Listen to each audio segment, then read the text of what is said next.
ಪ್ರಿಯ ವೀಕ್ಷಕರೇ ನಮಸ್ಕಾರ. ದಾವಣಗೆರೆ ಜಿಲ್ಲೆ ಹೊನ್ನಾಳಿ ತಾಲೂಕು ಇವತ್ತು ಕಡದಕಟ್ಟೆ ಗ್ರಾಮಕ್ಕೆ ನಾವು ಬಂದಿದ್ದೇವೆ. ಏನಪ್ಪ ಇದು ಬಂದಿರೋ ವಿಚಾರ ಅಂತಂದರೆ ತಾಳೆ ಗಿಡ ಅಂದರೆ ಒಂದು ಆಯಲ್ ಅಂದರೆ ಒಂದು ಎಣ್ಣೆ ಅಂಶ ಬರೋ ಅಂಥ ಒಂದು ತಾಳೆ ಗಿಡ ತೋಟಕ್ಕೆ ಇವತ್ತು ನಾವು ಬಂದಿದ್ದೇವೆ. ಇವತ್ತು ಪ್ರಗತಿಪರ ರೈತರು ಅಂತಲೇ ಈ ತಾಲೂಕೊಳಗೆ ಒಂದು ಹೆಸರಾಗಿರ್ತಕ್ಕಂಥ ಕಡದಕಟ್ಟೆಯ ಗ್ರಾಮದ ಜಗ್ಗಣ್ಣನವರು ಇದ್ರ ಬಗ್ಗೆ ಸಂಕ್ಷಿಪ್ತವಾಗಿ ಹೇಳ್ತಾರೆ. ಇದು ಎಷ್ಟು ದಿನಕ್ಕೆ ಬರ್ತೈತಿ ಏನಂತೇಳಿ. ಇವರೇ ನಮ್ಮ ಜಗ್ಗಣ್ಣ ಅಂತೇಳಿ. ಅಣ್ಣ ನಮಸ್ಕಾರ. ನಮಸ್ಕಾರ ಅಣ್ಣ, ಇದು ಎಷ್ಟು ದಿನಕ್ಕೆ ಒಂದ್ಸಲಿ ಎಷ್ಟು ದಿನದ ಗಿಡ ಹಾಕಿದ್ರಿ ಅಣ್ಣ? ಇದು ಗಿಡ ಎಲ್ಲಿಂದ ಕೊಟ್ಟಿದ್ರು? ಗಿಡ ಹರಿಹರ ಹರಿಹರ ಫ್ಯಾಕ್ಟ್ರಿಯಿಂದ ಕೊಟ್ಟಿದ್ರು. ಈಗ ಕಲ್ಪವೃಕ್ಷ ಆಯಿಲ್ ಫಾರಂ ಇಂದ ಈಗ ಕೊಟ್ಟು 4 ವರ್ಷ ಆಯ್ತು. ಅವು 6-7 ವರ್ಷ ಆಯ್ತು. ಈಗ ಕಟಾವಿ ಬಂದಿದೆ. ಈಗ ಇದು ಕಟಾವಿ ಕಟಾವಿ ಬಂದಿದೆ. ಎಷ್ಟು ವರ್ಷದ ಮರ ಇದು? ಇದು 4ನೇ ವರ್ಷದ. ಇದು 4ನೇ ವರ್ಷದ ಮರ ಅಣ್ಣ. ಇದು 4ನೇ ವರ್ಷದ ಮರ. ಇದು ಈಗ ಅಲ್ಲೇ ಕಟಾವಿ ಬಂದೈತಿ. 15 ದಿನದಿಂದ 26ಕ್ಕೆ ಕಟಾವ್ ಮಾಡಿದ್ವಿ. ಈಗ 8-10 ಅಲ್ಲ, ಈಗ ಮತ್ತೆ ಸ್ಟಾರ್ಟ್ ಆಗೈತಿ. ಅಣ್ಣ ಇದು ಎಷ್ಟು ಒಟ್ಟು ನಿಂದು ಟೋಟಲ್ ಜಮೀನು ಎಷ್ಟರಾಗ ಹಾಕಿದ್ದೀರಿ ಅಣ್ಣ? ಇದು ಇವಾಗ ಫಸ್ಟ್ಗೆ ಹಾಕಿದ್ದು 2.5 ಎಕರೆ ಹಾಕಿದ್ವಿ. ಈ ಮತ್ತೆ 1.25 ಎಕರೆ ಹಾಕಿದ್ದೇವೆ. ಮತ್ತೊಂದು 1.25 ಎಕರೆ ಹಾಕಿದ್ದೇವೆ. ಈಗ ಎಷ್ಟು ವರ್ಷದಿಂದ ನೀವು ಮಾಡ್ತಾನೆ ಕೃಷಿ ಬೇಸಾಯ? ಈಗ 8-9 ವರ್ಷ ಆಯ್ತು. ಫಸ್ಟಿಗೆ ಹಾಳು ಬಿಟ್ಟಿದ್ವಿ. ಎಲ್ಲ ಅಡಿಕೆ ಅಂತ ಹೋಗಾರು. ನಾವು ನೋಡೋಣ ಅಂತ ಇಟ್ಕೊಂಡ್ವಿ, ನೋಡೋಣ ಹೆಂಗೆ ಬರುತ್ತೆ ಅಂತಂದು. ಇವಾಗ 4 ವರ್ಷದಿಂದ ಪರವಾಗಿಲ್ಲ, ಗೀಟುತ್ತೆ. ಈ ಅಡಿಕೆಗಂತ ಇದು ಪಾಡು, ಮೆಕ್ಕೆಜೋಳಕ್ಕಂತ. ಎಷ್ಟು ದಿನಕ್ಕೆ ಒಂದ್ಸಲಿ ಕಟಾವಣ? ಇದು 15 ದಿನಕ್ಕೆ ಒಂದ್ಸರಿ. 15ರಿಂದ 20 ದಿನ. 15ರಿಂದ 20 ದಿನ ಅಲ್ಲಣ್ಣ. ಇದು ಒಂದು ಇದ್ರೊಳಗೆ ಒಂದು 8ರಿಂದ 9 ಗೊನೆ ಅದಾವಲ್ಲ, ಇದ್ರಾಗ ಬಂದ್ರ ಗೊನೆ ಯಾವ್ದಣ್ಣ? ಇದು ಇದು ಬಂದಿದೆ. ಈ ಗೊನೆ ಬಂದಿದೆ. ಇದು ಬಂದತಣ? ಇದು ಬಂದತಿ. ನೀನು ಚೆನ್ನಾಗಾಯ್ತು ಅಂದ್ರೆ ನೀನು ಚೆನ್ನಾಗಿ ಬಿಡ್ತತಿ ಇದು. ಈಗ 14 ರಟ್ಟೆದ್ದು ಅಂತ ಹಿಡ್ಕಂದ್ರೆ 14 ರಟ್ಟೆನೂ ಗೊನೆ ಬಿಡುತ್ತೆ. ಈಗ ಈ ತರ ಬಂದ್ರೆ ಕಟಾವಿ ಬಂದತಿಂತಲೇ ಕಟಾವಿಗೆ. ಇದು ಅವರೇಜ್ ಎಷ್ಟು ಕ್ವಿಂಟಲ್ ತನಕ ಗೊನಿ ಬಂದವಣ್ಣ ನಿಂದ್ರಾಗ? ನಂದ್ರಲ್ಲಿ ಅಲ್ಲೇ ಒಂದು 50 kg ಮೇಲೆ ಬರ್ತಾ ಇದಾವೆ. 50 kg ಮೇಲೆ 25ರಿಂದ 50 kg ಒಳಗೆ ಬರ್ತಾ ಐತಿ. ಈಗ 25ರಿಂದ 50 kg ಒಳಗೆ ಬರ್ತಾ ಐತಿ. ಅಂದ್ರೆ ನಿನಗೆ ಇದ್ರ ಬಗ್ಗೆ ಎಷ್ಟು ಖುಷಿ ಅನಿಸ್ತಣ್ಣ? ಇದು ಒಂದು ಎಲ್ಲದಕ್ಕಂತ ಉತ್ತಮವಾದ ಬೆಳೆ ಅಂತ ನನ್ನ ಅಭಿಪ್ರಾಯ. ಇದು 15ರಿಂದ 20 ದಿನಕ್ಕೆ ಒಂದ್ಸಲಿ ಕಟಾವು. 15 ದಿನ ಒಂದ್ಸರಿ ಕಟಾವೆ. ಒಂದ್ ಸ್ವಲ್ಪ ಲೇಬರ್ ಸಿಗ್ಲಿಲ್ಲ ಅಂತಂದ್ರೆ ಒಂದ್ 20 ದಿನ 22 ದಿನ ಹೋಗುತ್ತೆ. ಇದು ಈಗ ಇದು ಎಷ್ಟು ಗಿಡ ಅದಾವಣ ಟೋಟಲ್? ಇದರಲ್ಲಿ 120 ಗಿಡ ಇದಾವೆ. 120 ಗಿಡ. ಈ ಹೊಸನ ಹಾಕಿರೋವು 85 ಗಿಡ ಇದಾವೆ. 120 ಗಿಡಕ್ಕೆ ನಿನ್ಗೆ ಸರಾಸರಿ ಇನ್ಕಮ್ ಎಷ್ಟು ಬರ್ತಾನ ಒಂದು ತಿಂಗಳಿಗೆ? ಒಂದು ತಿಂಗಳಿಗೆ ಏನಿಲ್ಲ ಅಂದ್ರೆ ಒಂದು 20-25 ಸಾವಿರ ಸರಾಸರಿ ಬರ್ತಾ ಇತ್ತು. ಈಗ ಈ ಮಳೆಗಾಲದಲ್ಲಿ, ಬೇಸಿಗೆ ಟೈಮಲ್ಲಿ ಒಂದು 40ರಿಂದ 50 ಸಾವಿರ 60 ಸಾವಿರ ಬರ್ತೈತಿ. 40ರಿಂದ 50 ಸಾವಿರ ರೂಪಾಯಿ ಬರ್ತದೆ ಬೇಸಿಗೆ ಟೈಮ್. ಈಗಿನ ರೇಟ್ ಏನು ಅನ್ಸತ್ತಣ್ಣ? ಇವಾಗ ಮೊನ್ನೆ ಹೋದ ತಿಂಗಳಿಂದ ಜಂಪ್ ಮಾಡಿದ್ದಾರೆ. ಹೋದ ತಿಂಗಳಿಂದ ಫಸ್ಟ್ 10,000 ರೂಪಾಯಿ ಇತ್ತು. ಇವಾಗ 15 ರೂಪಾಯಿ 40 ವರ್ಷ ಕೊಡ್ತಿದ್ದಾರೆ. ಈಗ ಈ ತಿಂಗಳೇನೋ ಜಾಸ್ತಿ ಮಾಡಿದೇವೆ ಅಂತ ಅಂತಿದ್ದಾರೆ. ಮತ್ತೆ 17 ರೂಪಾಯಿ. ಇದು ಮರ ಇದು 10 ವರ್ಷದ್ದು. ಇದು 10 ವರ್ಷದ 10 ವರ್ಷದ್ದು ಚೆನ್ನಾಗಿ ಬಿಡ್ತಾನೆ. ಚೆನ್ನಾಗಿ ಬಿಡುತ್ತೆ. ಈಗ ಅವರೇಜ್ ಏನಿಲ್ಲ ಅಂದ್ರೆ ಒಂದು 3-3.5-4 ಟನ್ ಬರುತ್ತೆ ತಿಂಗಳಿಗೆ. ಈಗ ಒಂದು ಸ್ವಲ್ಪ ಆ ಕಡೆ ನೀರು ನಿಂತ್ಕೊಂಡ್ರಿಂದ ಇಳುವರಿ ಕಮ್ಮಿ. ನೀರು ಎಷ್ಟು ಪ್ರಮಾಣದ ಬೇಕಾಗತ್ತಣ್ಣ? ಇದು ಒಂದು 150ರಿಂದ 200 ಲೀಟರ್ ಬೇಕು ಡೈಲಿ. ಈಗ ಹಂಗ್ ಬಿಡಕ್ಕಾಗ್ಲಿಲ್ಲ ಅಂತಂದ್ರೆ 3 ದಿನಕ್ಕೆ ಒಂದ್ಸರಿ ನೀರು ಬಿಡ್ಬೇಕು. 3 ದಿನಕ್ಕೆ ಒಂದ್ಸಲ 3 ಇಲ್ಲ ಅಂದ್ರೆ 4 ಹಿಂಗೆ ನಮಗೆ ಹಂಗೆ ಅನುಕೂಲ ಆಗುತ್ತೆ ಹಂಗೆ ಬಿಡ್ಬೇಕು. ಖರ್ಚು ಎಷ್ಟು ಬರ್ತಾನ ಒಂದು ತಿಂಗಳಿಗೆ ಅವರೇಜ್ ಅಂದ್ರೆ ಒಂದು 3ರಿಂದ 5 ಸಾವಿರದ ಒಳಗೆ ಬರುತ್ತೆ. 3ರಿಂದ 5 ಸಾವಿರ ರೂಪಾಯಿ ಒಳಗೆ. ಅದು ಕಮ್ಮಿನೇ.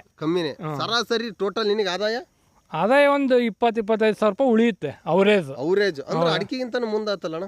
ಅಡಿಕೆಗಿಂತ ಮುಂದೆ ಎಲ್ಲ ಅಡಿಕೆ ಬೆಳೆಗಾರರು ಹೋಗ್ತದಾರೆ ಈಗ ಅಡಿಕೆ ಬೆಳೆಯಕ್ಕೆ. ಈಗ ನಾವು ಅಂತಂದ್ರೆ ನಿಧಾನಗತಿಯಿಂದ ಬೆಳವಣಿಗೆ ಮಾಡ್ಕೊಂತದವಿ. ಒಟ್ಟಿದ್ರೆ ನಿನಗೆ ಯಾವಾಗ ಖುಷಿ ಆಯ್ತಣ್ಣ? ಖುಷಿ ಐತಿ. ಅಡಿಕೆಗಂತ ಇದು ಬೆಟ್ರು. ಖರ್ಚು ಕಡಿಮೆ, ಆಮೇಲೆ ಲೇಬರ್ ಸಮಸ್ಯೆನೂ ಕಡಿಮೆ. ಲೇಬರ್ ಸಮಸ್ಯೆನೂ ಕಮ್ಮಿ. ಹೆಚ್ಚು ಕಮ್ಮಿ ನಾವೇ ಮಾಡ್ಕೋಬಹುದು. ಮನೆಯವರೇ ಮಾಡ್ಕೋಬಹುದು. ಯಾರು ಸಿಗ್ಲಿಲ್ಲ ಅಂತಂದ್ರೆ. ಅಣ್ಣ ಈಗ ಕೂಲಿಯರ್ ಇದನ್ನ ಕಡಿಯಕ್ಕೆ ಮುಳ್ಳು ಅಂತಾರಲ್ಲ, ಇದು ಬರ್ತಾರಣ್ಣ ಕೂಲಿಯರ್? ಬರ್ತಾರೆ. ಈಗ ಲೇಬರ್ಸ್ ಅಡ್ವಾನ್ಸ್ ಕೊಟ್ಟು ಇಟ್ಕೋಬೇಕು ಅವ್ರನ್ನ. ಅಣ್ಣ ಇದು ಎಷ್ಟು ಕ್ವಿಂಟಲ್ ಬರ್ಬೋದು ಅಣ್ಣ ಇದು ಒಂದು ಗಿಡದಾಗ? ಇದು ಒಂದು 10ರಿಂದ 15 kg ಒಳಗೆ ಬರ್ಬೋದು ಒಂದು ಗೊನೆ. ಇದು 4 ವರ್ಷದ ಗಿಡ. ಇದು ಅದು ಇವೆಲ್ಲ 8 ವರ್ಷದವು. ಹಿಂದೆ ಮುಂದೆ ಆಗಿದಾವೆ ಗಿಡಗಳು. ಈ ಸರಿ ಒಂದು 3 ವರ್ಷಕ್ಕೆ ಗೊನೆ ಬಿಡ್ತಾ ಇತ್ತು ಇದು. ಇದು 3 ವರ್ಷಕ್ಕೆ ಕೊನೆಗೆ ಬಿಡ್ತಾ ಇತ್ತು. ಹಾಂ, ಅಣ್ಣ ಇದು ಜೌಗಿನ ಪ್ರದೇಶಕ್ಕೆ ನಡೀತೈತ? ಜೌಗಿನ ಪ್ರದೇಶಕ್ಕೆ ನಡೀತೈತಿ ಅಂತಲೇ ಹಾಕಿರೋದು ಇದು. ಇದು ಹಾಂ, ಆದ್ರೆ ಚೆನ್ನಾಗೈತಣ್ಣ. ಅದು ಚೆನ್ನಾಗೈತಿ. ಈಗ ಸ್ಟಾರ್ಟ್ ಆಗ್ತಾ ಐತಿ. ಹೌದಣ್ಣ. ಅಲ್ಲ ಹೂ ಬಿಟ್ಟತ್ತಲ್ಲ? ಹಾಂ, ಹೂ ಬಿಡ್ತಾ ಐತಿ. ಗೊನೆನೂ ಬಿಟ್ಟೈತಿ. ಅಲೆ ಕಡ್ದ ಒಂದ್ಸರಿ ಅಲೆ ಅದು. ಹೌದಣ್ಣ. ಹಾಂ 3 ವರ್ಷಕ್ಕೆ ಕಟಾವಿ ಬಂತಣ್ಣ? ಹಾಂ, 3 ವರ್ಷಕ್ಕೆ ಬಂದೈತಿ. ಅಂದ್ರೆ ನಿನಗೆ ಒಟ್ಟು ಇದರಿಂದ ಭಾಳ ಖುಷಿ ಐತಣ್ಣ? ಖುಷಿ ಐತಿ. ರೈತರು ಎಲ್ಲರೂ ಈ ಥರ ಮಾಡ್ಕೊಂಡ್ರೆ ಅನುಕೂಲ ಆಕತ್ತ ಅವರಿಗೆ. ಒಟ್ಟು ಈ ತಾಳೆ ಬೆಳೆಯಿಂದ ಒಳ್ಳೆ ಅಣ್ಣ ಸರ್ಕಾರದಿಂದ ಏನೇನು ಥರದ್ದು ಫಾಯ್ದೆ ಐತಣ್ಣ ಇದಕ್ಕೆ ತೋಟಗಾರಿಕೆ ಇಲಾಖೆಯಿಂದ? ತೋಟಗಾರಿಕೆ ಇಲಾಖೆಯಿಂದಾಗಿ ಅವಾಗ ಫಸ್ಟ್ ಬೋರ್ ಅದನ್ನೆಲ್ಲ ಕೊಡೋರು.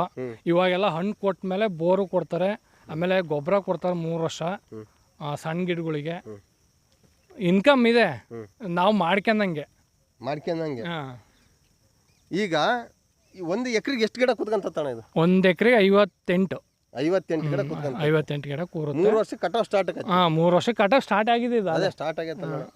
ಒಟ್ಟು ಎಲ್ಲ ರೀತಿಯಿಂದನೂ ಅನುಕೂಲ? ಎಲ್ಲ ರೀತಿಯಿಂದಲೂ ಅನುಕೂಲ. ಈಗ ನಾವು ಒಂದು ವಿಚಾರ ಏನಪ್ಪ ಅಂತಂದರೆ, ಈಗ ನಾವು ಒಂದು ಅಡಿಕೆ ಬೆಳೆಸ್ಬೇಕಾದ್ರೆ ಸುಮಾರು 5 ರಿಂದ 6 ವರ್ಷ ಬೇಕಾಗ್ತತಿ. 1 ಎಕರೆಗೆ ಸರಾಸರಿಯಾಗಿ ಅಡಿಕೆ ಗಿಡ 1 ಎಕರೆಗೆ 500 ಗಿಡ ಕುತ್ಕೊಂತವು. 500 ಗಿಡದ್ದು ನಾವು ಎಲ್ಲ ಪೋಷಣೆನೇ ಮಾಡೋಕ್ಕಾಕತಿ. ಗೊಬ್ಬರ, ಔಷಧಿ, ಬೀಜ ಇದು ಎಲ್ಲದೂ ಮಾಡೋಕ್ಕಾಕತಿ. ಆದರೆ ಈ ತಾಳಿ ಗಿಡಕ್ಕೆ 1 ಎಕರೆಗೆ 58 ಗಿಡ ಕುತ್ಕೊಂಡ್ರೂ ಕೂಡ, ಯಾಕಂದ್ರೆ 1 ಗಂಟೆ ನಾವು ಗುಣಿಸೇದಿ ಮಾಡಿದ್ರೂ ಅದೇನು ತಿಂಗಳ ಗುಣಿಸೇದಿ ಮಾಡೋಂಥ ಅವಶ್ಯಕತೆ ಇರೋಲ್ಲ. ಸ್ವಲ್ಪ ಬೆಳವಣಿಗೆ ಕಂಡ್ರೆ ಸಾಕು. ಆಮೇಲೆ ಅತಿ ಹೆಚ್ಚಾಗಿ ನೀರು ಅಣ್ಣ ಅತಿ ಹೆಚ್ಚಾಗಿ ನೀರು ಬೇಕಾಗತ್ತಾ? ಬೇಸಿಗೆ ಟೈಮಲ್ಲಿ ಬೇಕು, ಮಳೆಗಾಲದಲ್ಲಿ ಏನು ಅವಶ್ಯಕತೆ ಇಲ್ಲ. ಈಗ ಒಂದು ಡ್ರಿಪ್ಲಿಕೇಶನ್ ಮಾಡ್ಕೊಂಡ್ರೆ ನಡೀತದೆ. 1.5 ಇಂಚ್ ಇದ್ರೂ ನಡೆಯುತ್ತೆ. 2 ಎಕರೆ ಮೇಂಟೈನ್ ಮಾಡ್ಕೋಬಹುದು. 2 ಎಕರೆ ಮೇಂಟೈನ್ ಮಾಡ್ಬೋದು. ಅಂದ್ರೆ ಒಟ್ಟೀಗ ತಾಳಿಗೆ ಇದಕ್ಕೆ ನಮ್ಮ ಅಡಿಕೆಗೆ ಸ್ವಲ್ಪ ನೀರು ಕಮ್ಮಿ ಆತಪ್ಪ ಅಂದ್ರೆ ಔಟನ್ ಕಮ್ಮಿ ಆಗ್ಬಿಡ್ತದೆ. ಕಮ್ಮಿ ಆಗುತ್ತೆ. ಇದು ಕಮ್ಮಿ ಆಗಲ್ಲ? ಕಮ್ಮಿ ಆಗಲ್ಲ. ಇದು ನೀವು 10 ವರ್ಷ ನೀರಿಲ್ಲದ್ರೆ ಬದುಕ್ತತಿ. 10 ವರ್ಷ ನೀರಿಲ್ಲಬೇಕು ನೋಡ್ರಿ. 10 ವರ್ಷ ನೀರಿಲ್ಲದ ಬದುಕ್ತತಿ ಅಂತ. ಇದು ಕೂಡ ಕಾಯಿ ನೋಡ್ತಾ ಇರ್ಬೋದು. ಒಂದು ಗರಿಗೆ ಒಂದು ಕಾಯಿ ಬಿಟ್ಟತಿ. ಕಾರಣ ಏನಪ್ಪ ಅಂತಂದರೆ ಈ ತಾಳಿ ಗಿಡದಿಂದ ಅನುಕೂಲತೆಗಳು ಭಾಳ ಕೂಡ ಇದಾವೆ. ನೋಡ್ತಾ ಇರ್ಬೋದು ಸುತ್ತಲಿಗೆ ಯಾವ ಥರ ಬಿಟ್ಟತಿ ಅಂತೇಳಿ ನೋಡ್ರಿ. ಯಾವ ಥರ 15 ರಿಂದ 20 kg ಗುಣಿ ಅಂತಂದರೆ ಇದು ಅತಿ ಹೆಚ್ಚಾಗಿ ಕಷ್ಟಪಡೋಂಥದ್ದು ಕೂಡ ಏನಲ್ಲ. 1 ತಿಂಗಳು ಬೇಕು. 1 ತಿಂಗಳಿಂದ 1.5 ತಿಂಗಳಿಗೆ ಕಟಾವಿ ಬಂದ್ಬಿಡ್ತೈತಿ. ಅಣ್ಣ ಈಗ ನಿಮ್ಮ ಟೋಟಲ್ ಹೊನ್ನಾಳಿ ತಾಲೂಕಿನಾಗ ಎಷ್ಟು ಜನ ರೈತರಿದ್ದೀರಣ್ಣ ನೀವು? ಒಂದು 100-150 ಮೇಲೆ ಇರ್ಬೋದು. 100-150 ಮೇಲೆ ಇರ್ಬೋದು. ಇವಾಗ ಎಲ್ಲ ಹೊಸನ ಪ್ಲಾಂಟೇಶನ್ ಮಾಡ್ತಾರೆ, ಭಾಳ ಜನ ಮಾಡ್ತಿದ್ದಾರೆ. ಹಂಗಾಗಿ ಅನುಕೂಲ ಐತಿ ರೈತರಿಗೆ. ಅಣ್ಣ ದುಡ್ಡು ಯಾವ ಥರ ಬೀಳ್ತೈತಣ್ಣ ಇದು 15 ದಿನಕ್ಕೆ 1 ತಿಂಗಳಿಗೆ 12 ರಿಂದ 16 ಒಳಗೆ ಹಾಕಿಬಿಡ್ತಾನೆ. 12 ರಿಂದ 15 ಒಳಗೆ ಒಟ್ಟು ಪೇಮೆಂಟ್ ಆಗ್ತಾರೆ. ಪಕ್ಕ ಪೇಮೆಂಟ್ ಆಗ್ತಾರೆ. ಪಕ್ಕ ಪೇಮೆಂಟ್ ಆಗ್ತಾನೆ. ಅಲ್ಲಿ ಪೇಮೆಂಟ್ ಆಗತ್ತೋ ಪೇಮೆಂಟ್ ಬೀಳ್ತೈತಿ? ಅಲ್ಲ ಹಾಕಿ ಒಂದು 20 ದಿನದೊಳಗೆ ಮಾಡ್ತಾನೆ. ಒಟ್ಟು ಮಾಡ್ತಾರೆ. ಪಕ್ಕ ಹಾಕ್ತಾನೆ ದುಡ್ಡು. ಕೇಂದ್ರ ಸರ್ಕಾರದಿಂದ ನಿಮಗೆ ಸೌಲಭ್ಯಗಳು ಒಟ್ಟು ಇದಾವೆ. ಇವಾಗೆಲ್ಲ ರಾಜ್ಯ ಸರ್ಕಾರದವ್ರು ನಿಲ್ಸಿದ್ದಾರೆ. ಇವಾಗ ಮುಂದೆ ಕೊಡ್ತಾ ಇದಾವೆ ಅಂತ ಹೇಳ್ತಿದ್ದಾರೆ. ಕೊಟ್ಟ ಮೇಲೆ ಲೆಕ್ಕ ನೋಡ್ರಿ. ನೋಡ್ತಾ ಇರ್ಬೋದು ಯಾವ ಥರ ಗೊನೆಗಳು ಬಿಟ್ಟದಾವ ಅಂತೇಳಿ. ಯಾಕಂತಂದರೆ ಒಂದು 55 ಗಿಡ 1 ಎಕರೆಗೆ 55 ಗಿಡ ಅಂದ್ರೆ ಒಂದು 2 ಎಕರೆ ಯಾಕೆಂದ್ರಪ್ಪ ಅಂದ್ರೆ ಒಂದು ಗೋರ್ಮೆಂಟ್ ಸಂಬಳ ಥರನೇ ಅಂತಲೇ ಹೇಳ್ತಾ ಇರ್ಬೋದು. ಯಾವ ಥರ ಗೊನೆ ಬಿಟ್ಟತ್ ನೋಡ್ರಿ. ಅಣ್ಣ ಈಗ ನಾನು ಹೇಳೋದೇನಪ್ಪ ಅಂತಂದ್ರೆ 1-2 ಎಕರೆ ಯಾಕೆಂದ್ರೆ ಒಂದು ಮಂತ್ಯಾನ ಆರಾಮಾಗಿ ಸಲ್ಬೋದು. ಅಡಿಕೆಗಿಂತಲೂ ಬೆಸ್ಟ್. ಅಡಿಕೆಗಿಂತಲೇ ಬೆಸ್ಟ್. ಜಾಸ್ತಿ ಜಮೀನು ಇದ್ದರೆ ಮಾಡ್ಕೋಬಹುದು, ಕಮ್ಮಿ ಜಮೀನು ಇದ್ದರೂ ಹಾಕ್ಕೋಬಹುದು. ಒಳ್ಳೇದಾಕತಿ. ನೀರಿದ್ರೆ ಚಂದ.